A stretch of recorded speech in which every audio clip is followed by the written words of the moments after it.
Ya, mari Bapak Ibu saudara sekalian dan juga keluarga di tempat ini kita bersama-sama berdoa terlebih dahulu sebelum kita boleh mendapat kebenaran dan kekuatan dari firman Tuhan. Mari kita akan berdoa. Malam hari ini kami bersyukur ya Tuhan, bersama-sama dengan keluarga almarhum Bapak Eko Rudianto di tempat ini, khususnya untuk Winda suami dan juga untuk bayi yang dikandungnya, di mana semua boleh berjalan. Kami tahu yang berjalan itu ada Tuhan yang menyertai, memberkati dan menolong di tengah-tengah realita yang harus dihadapi. Namun Tuhan tetap terus berkarya dan hadir. Dan bersama-sama dengan keluarga kami semua malam hari ini boleh bersekutu mengucap syukur dan boleh juga memuji Tuhan atas segala kebaikan, kemurahan Tuhan yang Tuhan nyatakan baik bagi keluarga di tempat ini dan juga kami semua. Sebentar kami juga akan merenungkan sebagian dari firman Tuhan. Kami juga berdoa memohon akan hikmat Tuhan, di mana Allah Roh Kudus menuntun dan memberikan hikmat agar kami boleh mengerti dan memahami. Terlebih lagi firman Tuhan ini boleh menolong dan mengubah kami.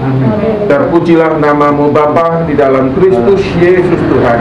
Kami berdoa. Amin. Ya, selamat malam Bapak Ibu saudara sekalian. Shalom. Salam sejahtera bagi kita semua.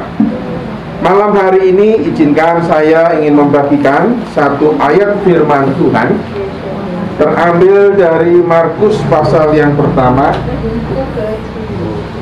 Markus pasal yang pertama ayat yang ke-35 sampai yang ke-37 ya.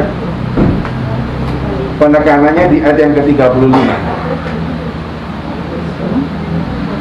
Markus pertama 35 sampai 37 berbunyi demikian. Pagi-pagi benar, waktu hari masih gelap, ia bangun dan pergi keluar. Ia pergi ke tempat yang sunyi dan berdoa di sana. Tetapi Simon dan kawan-kawannya menyusul dia. Waktu menemukan dia, mereka berkata, semua orang mencari engkau. Sampai demikian pembacaan firman Tuhan kita. Tahukah kita akan perbedaan antara sisi dan sisa? Sisi adalah sesuatu yang kita lakukan di awal, sementara sisa kita lakukan di akhir. Ya, kalau kita punya makanan, kalau kita ngomong aku mau menyisikan makanan ini untuk suami, istri, pacar gitu kan, untuk anak, untuk orang tua, berarti apa? Kita lakukan itu di awal dan itu sebagai bentuk kita memprioritaskan dan kita memang memikirkan dan mengasihi dia kan. Saya menyisikan uang jajan saya untuk menabung untuk hari esok ya. Tetapi kalau bilang sisa, itu kita lakukannya di akhir, bukan? Ya kan, karena sisa. Saya menyisakan makanan saya, itu berarti kita sudah makan dulu, lalu sisanya di akhir. Nah, kalau kita tarik juga di dalam kehidupan kita, buat Tuhan, waktu itu kita sisihkan atau kita sisakan, gitu ya. Memang betul harusnya kita menyisihkan waktu buat Tuhan. Artinya bahwa di dalam setiap hari kita, ketika kita bangun pagi, yang kita pikirkan di awal adalah itulah yang kita akan sisihkan, kan? Tapi kalau yang kita pikirkan nanti atau di akhir, kita bukan lagi bicara menyisihkan, tapi menyisakan waktu. Jangan sampai di dalam kehidupan kita yang terjadi adalah ketika kita berelasi dengan Tuhan adalah waktu sisa kita, ya. Yang biasanya kalau waktu sisa itu sudah tinggal apanya, tinggal emosinya, tinggal jengkelnya, tinggal makelnya, tinggal nggak enaknya dan sebagainya. Tapi kalau kita menyisihkan waktu buat Tuhan, itu timbul pikirannya di awal.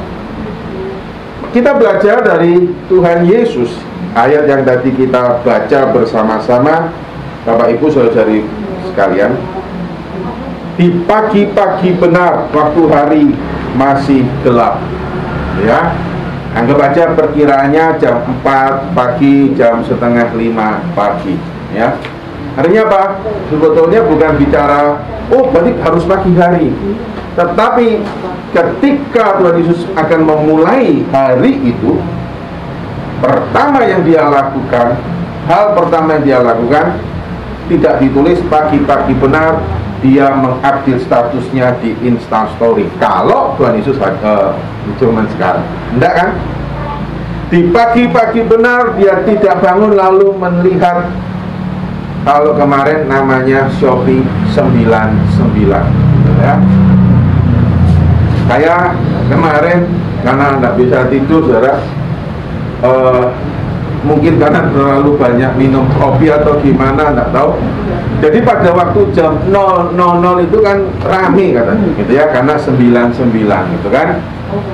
Banyak yang teman saya dan orang itu katanya 0.00 itu 99 itu waktunya Indonesia belanja. Semua pasti itu bukan sisa, menyisihkan waktu, karena kita semua persiapan. Kenapa? Karena kalau bicara belanja online itu ada yang disebut dengan ingatkan saya, reminder, ya, itu berarti menyisihkan gitu kan. Kalau sisa ya nanti kalau eling, beda kan? Ya nanti kalau ingat, tapi ini ingatkan saya, gitu kan?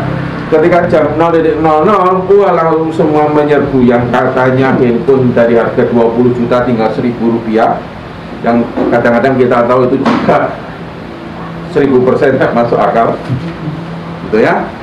Tapi kadang-kadang mungkin kita di pagi hari ketika kita bangun, hal yang pertama yang kita pikirkan bisa jadi update status kita. Wah, lihat status teman, ya kan? Yang disebut dengan kepo bahasa anak mudanya, gitu ya. Nanti pagi-pagi, teman kok sudah gini-begini, wah gua nggak terima ini, lalu terbakarlah emosi, ya toh. Wih, pagi-pagi dia kok sudah enak, sudah jalan-jalan melaku-melaku, wah nggak terima, aku juga mau jalan-jalan, gitu kan, emosi lah gitu. Tapi kita belajar dari Tuhan Yesus, Bapak Ibu Saudara sekalian, dia di pagi-pagi benar, ketika dia bangun, dia tidak update status, dia tidak bingung, gitu kan. Buka-buka, kalau dia ada media sosial pada waktu itu, dia tidak bingung. Atau mungkin pada waktu dia bangun pagi-pagi, dia tidak lalu pergi, lalu lihat tetangganya. Tetangganya ngapain gitu? Wih, tetangganya baru dapat ayam. Ayam pun tidak betul, umpama. Lalu jengkel, lalu mulai gosip tetangga kanannya. Oh, Jojo itu korupsi, itu ayamnya sebelah itu, ayamnya sebelah ditilep gitu kan. Itu ketok iya, ayam itu ada stripnya merah, padahal semua ayam kadang-kadang ada stripnya merah, tapi ayamnya beda. Pagi-pagi Tuhan Yesus tidak bergosip, dia tidak kepo atau dia cari urusan orang lain. Tetapi apa yang dilakukan di pagi-pagi benar, Tuhan Yesus pergi ke tempat yang sunyi dan berdoa di sana. Apa yang dimaksud Markus ini menulis yang menarik adalah pergi keluar ke tempat yang sunyi dan berdoa. Artinya bahwa dia betul-betul mempersiapkan segala sesuatu ketika dia berelasi dengan Allah Bapa. Dia tidak hanya ya bangun sakene, kan kadang-kadang kalau kita mau jujur, termasuk juga saya di pagi hari kita kalau berdoa apa sekenanya. Tuhan, gua pagi hari ini mau kerja nih, gitu kan, misalnya gitu ya, bangun masih di tempat tidur gitu kan, tidak prepare kan. Tuhan, hari ini gua mau kerja, berkati ya Tuhan ya. Kalau bisa Tuhan tutup mata itu pelanggan-pelanggan saya supaya utangku nanti dilupakan. Haleluya, amin. Misalnya begitu. Saya tidak ngajarin Bapak Ibu saudara, doa ini jangan ditiru, gitu ya. Tapi saya yakin bahwa yang dimaksud di ayat ini, Tuhan Yesus itu pagi-pagi dia betul-betul menyisihkan waktu, dan dia memang yang terbaik, dimulai yang terbaik dulu. Dia berrelasi dengan Allah Bapa. Dia berdoa, artinya bahwa betul-betul dalam relasi itu ada suatu hal yang utama, tidak mau diganggu. Dia tidak pergi ke pasar dan berdoa, dia tidak pergi ke orang ramai, ya, karena kontrasnya di situ murid-muridnya mencari, banyak orang mencari engkau, tapi dia justru pergi ke sini. Artinya apa? Ada sesuatu yang terutama dalam hidupnya. Dia berrelasi dengan Allah Bapanya dan itu tidak mau diganggu. Dia tahu jelas tujuan dia datang dunia bukan untuk bicara mencari popularitas. Di tengah-tengah banyak orang mencari dia, tapi dia tidak pagi langsung, followerku berapa ya? Seandainya nih saudara, seandainya Tuhan Yesus itu hadir di zaman sekarang gitu ya, Tuhan Yesus tidak pagi-pagi benar, lalu dia mulai start lihat streamingnya, yang sudah nonton ini berapa K gitu ya, berapa M, jempolnya yang sudah raise jempol berapa M. Tidak. Di awal yang dia lakukan tidak bingung dengan follower, tidak bingung dengan khalayak ramai, tapi di pagi-pagi benar dia berrelasi dengan Allah Bapa. Dia memulai hari itu bukan dengan kemauannya sendiri, tapi bagaimana dia memulai hari itu dengan tetap terus connect atau punya relasi dengan Allah Bapanya. Dia tetap terus menjaga tujuan dia datang ke dalam dunia, bukan untuk menjadi populer dan menjadi idol, meskipun dia memang Allah dan dia memang Allah yang harus disembah. Tapi dia datang ke dalam dunia untuk apa? Melakukan perintah Bapanya, yaitu menyelamatkan saya dan saudara. Dan dia begitu mengasihi Allah Bapanya dan juga mengasihi saya dan saudara, sehingga di dalam hidupnya dia tahu yang terpenting, bahwa dia datang ke dunia ini untuk apa. Dia tahu tujuan hidupnya, dan dalam tujuan hidupnya itu dia betul-betul selalu mengkonekkan dengan Allah. Saudara, di dalam kehidupan saya dan saudara juga harusnya dipanggil demikian. Saya dan saudara harus juga tahu apa tujuan hidup kita. Ketika kita ingin tahu apa sih tujuan hidup kita, mau tidak mau, kemana kita harus bertanya? Bukan ke Mbah Google. Biar saudara, kalau kita tanya tujuan hidup kita ke Mbah Google, ya bukan ke internet atau bukan ke tetangga, tapi tujuan hidup saya dan saudara itu bagaimana kita bisa tahu? Tanya kepada Sang Pencipta kita dan juga Juru Selamat kita. Setiap pagi kita mau menyisihkan waktu kita di dalam setiap apapun yang kita lakukan. Harusnya kita juga mau menyisihkan waktu kita untuk kita berrelasi, bertanya kepada Tuhan. Kehidupan kita itu yang terutama. Mari kita mulai segala sesuatu itu dengan berdoa, berrelasi dengan Tuhan. Dan saudara, yang penting juga jangan kita menganggap Tuhan itu kayak Mbah Google gitu kan. Tahu maksudnya? Kalau kita lihat di internet ini, wah gua mau cari sesuatu nih gitu kan, hari ini harga bawang berapa, tulis di Google, harga bawang hari ini, cut, langsung keluar. Tapi dalam relasi dengan Tuhan itu jangan saudara tuntut juga seperti Mbah Google. Tuhan, aku hari ini minta kaya, cut, langsung kasih. Enggak, karena apa? Karena Tuhan menghendaki kita itu punya relasi. Ada kalanya ketika kita menaikkan doa permohonan kita seakan-akan silent. Gitu ya. Saya teringat saudara, seorang anak kecil kadang-kadang sering kali bertanya kepada orang tuanya dengan 1001 macam pertanyaan. Dan seringkali 90% tidak terjawab. Ya. Tetapi orang tua yang baik, dia akan tetap terus mengizinkan anaknya bertanya meskipun tidak ada jawabannya. Karena itu menjadi sebuah proses di dalam dia bertumbuh, di dalam dia berrelasi. Gitu ya, kadang-kadang kita kan agak jengkel. Ini anak kecil kok tanyanya mbok kamsut. Kan tanya begini, kenapa bulan itu warnanya kuning tidak hijau? Gitu ya, kita mau menjelaskan pakai ilmu kelas S3 juga dia tidak bakal mudeng kan. Tapi itu kan menjadi bagian dia bertumbuh, dia bertanya, dia punya akhirnya sebuah relasi dekat dengan ayahnya atau ibunya. Bila juga dalam kehidupan saya, ketika kita berdoa, ada kalanya mungkin kita merasa kok tidak dijawab ya, kok gini ya. Tapi kita bukan dipanggil lalu ketika tidak dijawab, oh ya sudahlah, ntar aja lah, gitu kan. Tapi saya dan saudara dipanggil seperti Tuhan Yesus, tetap terus menyisihkan kehidupan kita, waktu dalam hidup kita buat Tuhan. Tuhan Yesus memberikan contoh teladan dalam kehidupan saya dan saudara, maka itulah demikian juga harusnya saya dan saudara. Mari dalam hidup ini Tuhan kita tempatkan apa itu disebut dengan kau yang terutama, teman terutama, bahwa di dalam kita sebelum mengambil keputusan, di dalam sebelum aktivitas. Tuhan Yesus di pagi hari itu kan bicara, setelah itu dia beraktivitas, bukan? Setiap kepada kita satu hari, pagi hari ketika kita bangun, apa yang kita akan lakukan hari itu bicara aktivitas. Sebelum kita melakukan aktivitas, membuat keputusan, mengambil pilihan dan sebagainya, mari kita memulai dengan meminta hikmat, berdoa, memohon tuntunan daripada Tuhan. Itulah yang dikatakan pagi-pagi benar dia datang dan berdoa. Nah, biarlah saya dan saudara kita semua di dalam kehidupan ini, sebelum kita melakukan aktivitas, mengambil keputusan, menentukan pilihan-pilihan, mari kita memulai itu dengan memohon hikmat pada Tuhan.